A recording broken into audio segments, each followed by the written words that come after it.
ناظرین، زنا کرنے والے مرد اور زنا کرنے والی عورت پر 6 مصیبتیں نازل ہوتی ہے۔ ان میں سے 3 کا تعلق دنیا سے ہے، جو زنا کرنے والے مرد یا عورت کے ساتھ دنیا میں ہو کر رہے گا، اور 3 کا تعلق آخرت سے ہے۔ حضرت موسیٰ علیہ السلام نے زانی کی سزا کے بارے میں پوچھا تو رب تعالی نے فرمایا، میں اسے آگ کی زرہ پہناؤں گا، وہ ایسی وزنی ہے کہ اگر بہت بڑے پہاڑ پر رکھ دی جائے تو وہ بھی ریزہ ریزہ ہو جائے۔ کہتے ہیں کہ ابلیس کو 1000 بدکار مردوں سے ایک بدکار عورت زیادہ پسند ہوتی ہے۔ مصابیح میں ارشاد رسول اکرم صلی اللہ علیہ وسلم ہے کہ جب بندہ زنا کرتا ہے تو اس کا ایمان نکل کر اس کے سر پر چھتری کی طرح معلق رہتا ہے، اور جب وہ اس گناہ سے فارغ ہو جاتا ہے تو اس کا ایمان پھر لوٹ آتا ہے۔ کتاب اقناع میں فرمان حضور پرنور صلی اللہ علیہ وسلم ہے، اللہ تعالیٰ کے نزدیک نطفہ کو حرام کاری میں صرف کرنے سے بڑا کوئی گناہ نہیں ہے، اور لواطت زنا سے بھی بدتر ہے۔ لواطت کہتے ہیں مرد کا مرد کے ساتھ جنسی خواہش پورا کرنے کو، جیسا کہ حضرت انس بن مالک رضی اللہ تعالی عنہ سے مروی ہے، حضور اقدس صلی اللہ علیہ وسلم نے فرمایا کہ جنت کی خوشبو 500 سال کے سفر کی دوری سے آئے گی، مگر لواطت کرنے والا اس سے محروم رہے گا۔ امرد ایک فتنہ ہے۔ امرد کہتے ہیں بیریش لڑکے کو جو اپنی جوانی کی عمر کو پہنچ رہا ہوتا ہے۔ حضرت عبداللہ بن عمر رضی اللہ عنہما گھر سے باہر بیٹھے تھے کہ ایک حسین لڑکا آتا ہوا نظر آیا۔ آپ دوڑ کر گھر میں گھس گئے اور دروازہ بند کر لیا۔ کچھ دیر بعد پوچھا، فتنہ چلا گیا یا نہیں؟ لوگوں نے کہا چلا گیا۔ تب آپ باہر تشریف لائے اور فرمایا، فرمان نبوی ہے، ان کی طرف دیکھنا، گفتگو کرنا اور ان کے پاس بیٹھنا حرام ہے۔ حضرت قاضی امام رحمۃ اللہ علیہ کا قول ہے، میں نے بعض مشائخ سے سنا ہے کہ عورت کے ساتھ 1 شیطان اور حسین لڑکے کے ساتھ 18 شیطان ہوتے ہیں۔ روایت ہے کہ جس نے شہوت کے ساتھ لڑکے کو بوسہ دیا وہ 500 سال جہنم میں جلے گا، اور جس نے کسی عورت کا بوسہ لیا اس نے گویا 70 باکرہ خواتین کے ساتھ زنا کیا، اور جس نے کسی باکرہ عورت سے زنا کیا اس نے گویا 70,000 شادی شدہ عورتوں سے زنا کیا۔ رونق التفاسیر میں کلبی رحمۃ اللہ علیہ سے منقول ہے، سب سے پہلے لواطت ابلیس نے شروع کی۔ وہ لوط علیہ السلام کی قوم میں ایک حسین و جمیل لڑکے کی صورت میں آیا اور لوگوں کو اپنی طرف مائل کیا، یہاں تک کہ لواطت ان لوگوں کی عادت بن گئی۔ جو بھی مسافر آتا وہ اس سے بدفعلی کرتے۔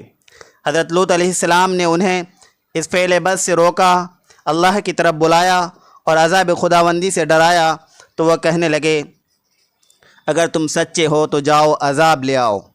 حضرت لوط علیہ السلام نے اللہ رب العزت سے دعا مانگی، جس کے جواب میں ان پر پتھروں کی بارش ہوئی۔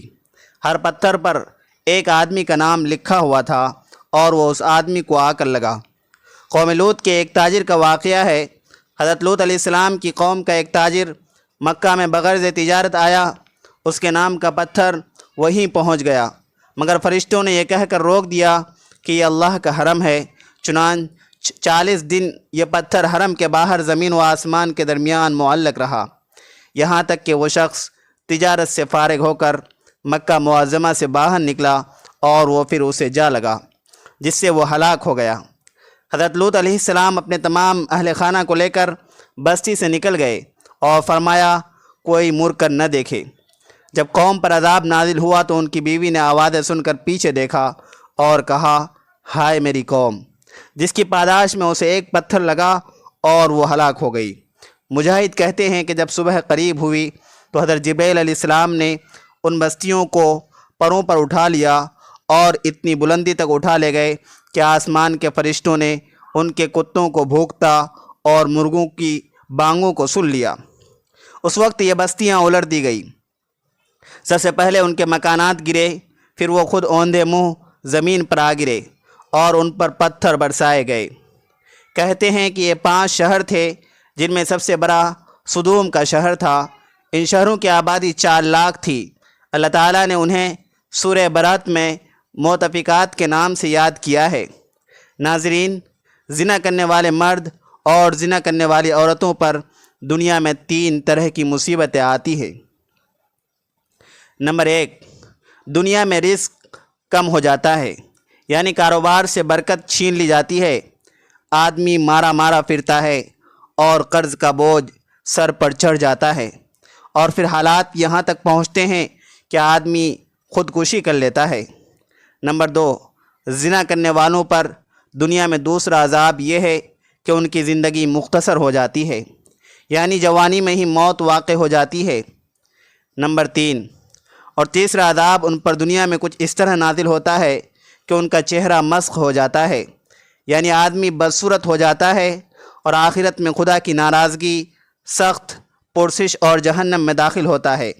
ناظرین، ویڈیو کا یہ آخری پارٹ خدا کی قسم آپ کو جھنجھوڑ کر رکھ دے گا، اس لیے میری درخواست ہے کہ ویڈیو کو مکمل دیکھیں، انشاءاللہ بہت فائدہ ہوگا۔ ایک میت کی کہانی، خود انہی کی زبانی۔ ہمیں مرے ہوئے 3-4 منٹ ہو چکے تھے، لیکن ہمیں یقین نہیں آ رہا تھا کہ ہم بھی کبھی مر سکتے ہیں۔ میرے ساتھ والی قبر میں ایک اسمارٹ خوبصورت مردہ تھا۔ میں نے اس سے پوچھا، تم نے کبھی سگریٹ پیا؟ اس نے انکار میں سر ہلا دیا۔ میں نے پوچھا، کبھی شراب، چرس، گانجا؟ اس کا سر انکار میں ہلتا رہا۔ میں نے پھر پوچھا، کبھی رش ڈرائیونگ کی، پانی میں اوندھی چھلانگ لگائی؟ اس نے انکار میں سر ہلایا اور دکھی آواز میں کہا، میں نے زندگی میں کبھی کوئی غلط کام نہیں کیا۔ میں نے پوچھا، تمہاری عمر کتنی تھی؟ اس نے جواب دیا، 32 سال۔ میں نے پوچھا، پھر تم کیسے مر گئے؟ اس نے کہا، میں اپنے لاؤنج میں ٹی وی دیکھ رہا تھا، مجھے اچانک سینے میں درد محسوس ہوا، میں نے چائے کا کپ میز پر رکھا، نیچے گرا اور اس کے بعد سیدھا نہیں ہو سکا، میں مر گیا تھا۔ میں نے پوچھا، تمہاری اس وقت سب سے بڑی خواہش کیا ہے؟ اس نے میری طرف دیکھا اور کہا، 5 منٹ کی زندگی، میں صرف 3 منٹ کے لیے واپس جانا چاہتا ہوں۔ میرے ابو مجھ سے ناراض تھے، میں اپنی بیوی سے بدتمیزی کرتا تھا، میں نے اپنے بچوں کو کبھی پیار نہیں کیا، میں ملازموں کو وقت پر تنخواہ نہیں دیتا تھا، اور میں نے اپنے گھر کے سامنے گلاب کے پھول لگوائے تھے، لیکن میں ان کے پاس نہ بیٹھ سکا۔ میں 3 منٹ میں سب سے معافی مانگنا چاہتا ہوں اور میں اپنے گلابوں کو چھو کر دیکھنا چاہتا ہوں۔ ہم سب سناٹے میں تھے کہ اگلی قبر میں ایک مردہ تھا، اس کے چہرے پر کامیاب بزنس مین کا اعتماد تھا۔ میں نے اس سے پوچھا، تم بھی مر گئے؟ اس نے افسوس سے سر ہلایا اور جواب دیا، میں بھی۔ اس بات پر حیران ہوں، میں دنیا کے بہترین ڈاکٹر، اعلیٰ ترین اسپتال اور مہنگی ترین دوائیں افورڈ کر سکتا تھا، میں نے دنیا کی مہلک ترین بیماریوں کی ویکسین لگوا رکھی تھی، میں امریکہ اور یورپ کی بہترین لیبارٹریوں سے ہر 4 ماہ بعد اپنے ٹیسٹ کرواتا تھا، ہفتے میں 2 بار اسٹیم بات لیتا تھا، میں ڈائٹ چارٹ کے مطابق خوراک کھاتا تھا، ہر ہفتے فل باڈی مساج کرواتا تھا، میں کام کا اسٹریس بھی نہیں لیتا تھا، میں نے ہمیشہ بلٹ پروف گاڑی اور ذاتی جہاز میں سفر کیا، میرے پاس 5000 لوگ ملازم تھے، یہ لوگ میرا سارا اسٹریس اٹھا لیتے تھے اور میں صرف عیش کرتا تھا، مگر پھر مجھے کھانسی آئی، میں نیچے جھکا، فرش پر گرا اور مر گیا، اور میں سوچ رہا ہوں میں کیسے مر سکتا ہوں، میں نے تو کبھی مرنے کے بارے میں سوچا ہی نہیں تھا۔ میں نے اس سے پوچھا، تم اب کیا چاہتے ہو؟ اس نے تڑپ کر جواب دیا، بس 2-3 منٹ کی زندگی میں واپس جا کر اپنی ساری دولت کسی مدرسہ یا ویلفیئر کے لیے وقف کرنا چاہتا ہوں۔ میں اس سے بڑا اسلامک ادارہ یا فری میڈیکل کالج، ملک کا سب سے بڑا اسپتال یا پھر ملک کی سب سے بڑی سائنس یونیورسٹی بنانے کا حکم دوں گا اور پھر واپس آ جاؤں گا۔ ابھی اس کی بات جاری تھی کہ تیسرا مردہ بول پڑا۔ یہ مردہ چال ڈھال اور شکل و شباہت سے سیاست دان دکھائی دیتا تھا، اس کے چہرے پر مکاری موجود تھی۔ میں نے پوچھا، صاحب آپ بھی فوت ہو گئے؟ وہ دکھ میں ڈوبی آواز میں بولا، ہاں میں بھی سوچ رہا ہوں کہ میں کیسے مر سکتا ہوں۔ میں تو وہ شخص تھا جس کے ایک نعرے پر لوگ جان دیتے تھے۔ میری گرفتاری، میری قید پر میرے ورکر خود سوزی کر لیتے تھے، میرے جوتے اٹھا کر سینے سے لگا لیتے تھے، اور میں اس وقت تک کوئی چیز کھاتا تھا اور نہیں پیتا تھا، میرے ڈاکٹر جب تک اس کی تصدیق نہیں کر دیتے تھے۔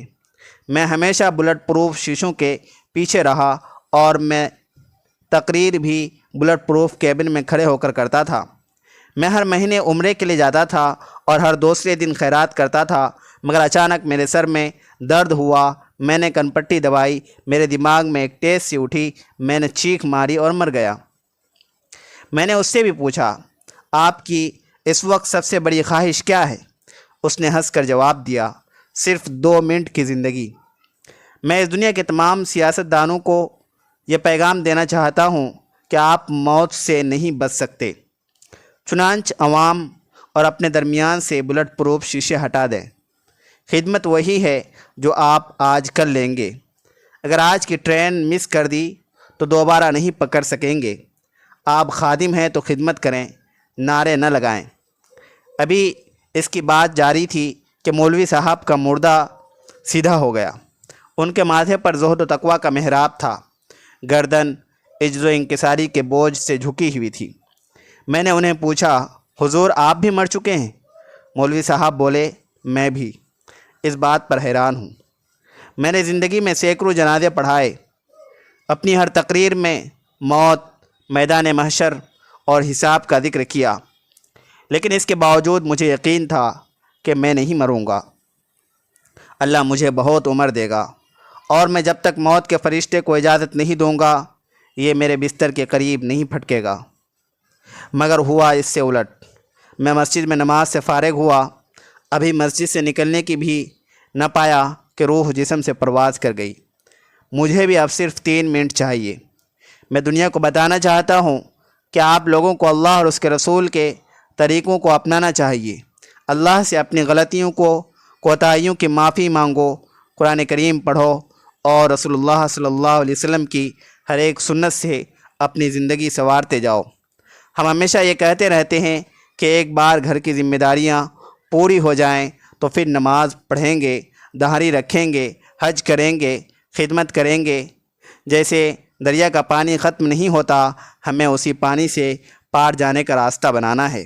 اسی طرح زندگی ختم ہو جائے گی پر زندگی کے کام اور ذمہ داری کبھی ختم نہیں ہوں گے۔ اللہ ہمیں دنیا میں اپنے حکم اور اپنے پیارے نبی کے طریقے پر زندگی گزارنے کی توفیق عطا فرمائے تاکہ مرنے کے بعد کسی قسم کا پچھتاوا باقی نہ رہے۔ ناظرین، کمنٹ باکس میں اللہ کے 99 ناموں میں سے ایک نام ضرور ٹائپ کریں۔ چینل کو سبسکرائب کرنا نہ بھولیے گا۔ دعاؤں کی گزارش ہے۔ السلام علیکم۔